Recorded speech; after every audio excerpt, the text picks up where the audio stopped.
अम्मा के हाथ अगर पड़ जाऊं तो खामखा ही मार देती थी। अरे भाई क्यों मार रही हो, हमने कुछ भी शरारत नहीं की, कल आज दिखी तो फिर करेगी। बड़ी प्यारी लगती थी फिर भी, पता नहीं इतना मारती थी तब भी अच्छी लगती थी।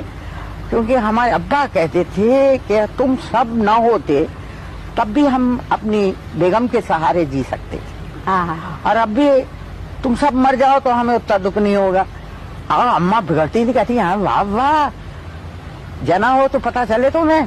बचपन में जो त्योहार मनाते थे उनकी कुछ यादें होंगी?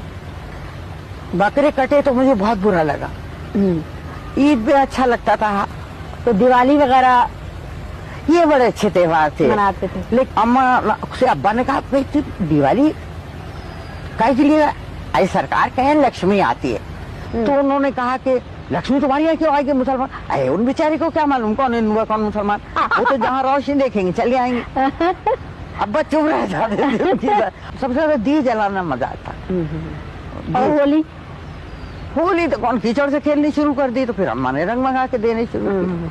हाँ, चूंकि बहुत कम लड़कियां होती थी कॉलेजेस में उस वक्त, तो जब आप इकट्ठी कहीं जाती होंगी तो क्या आपको कोई हिजाब आता था या बुर्का पहनते? मुझे हिजाब ऐसी तैसी हिजाब की मैंने कभी हिजाब ही नहीं है। बुर्का एक दफे भाई की शादी थी तो अम्मा ने कहा बुर्का नहीं ओढ़ेगी तो हम ले नहीं जाएंगे, तो जोधपुर जाना था। तो मैंने बुर्का ओढ़ा, मेरे भाइयों ने बहुत चढ़ाया। और जिस वक्त वो एक होता था कि बिस्तर सबके स्टेशन आने वाला है 1 घंटा भर पहले, सबके बिस्तर बांध दो, तो मैंने तकिए के उसमें घुसेड़ के और बुर्का भी बंधवा दिया उसमें। बैठी रही, किसी को क्या मालूम। आपके घर में किशन चंद्र, मंटो, साहिर, मजरू सुल्तानपुरी, सरदार भाई, उस किस तरह की बात नहीं? किसी टॉपिक पर, गर्मा गर्म टॉपिक पर लड़ाइयाँ होती थी और बहसें होती थी।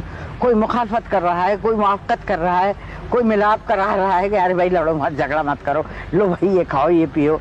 बहुत मजे की दावतें होती थी और उसमें मतलब झगड़े हो रहे थे, मगर उस झगड़ों में पर्सनल कोई बात नहीं। मैं तो आज कल की लड़की को देखती हूँ जो भी मुझसे मिलने आती है, मैं कहती हूँ चोले हमें डालो, शादी इंडिपेंडेंट बनो पहले। आपको आपा कहानियां मिलती कहाँ से हैं? सड़कों पे से, घरों में से, हर जगह मिलती है, हर जगह कहानी है।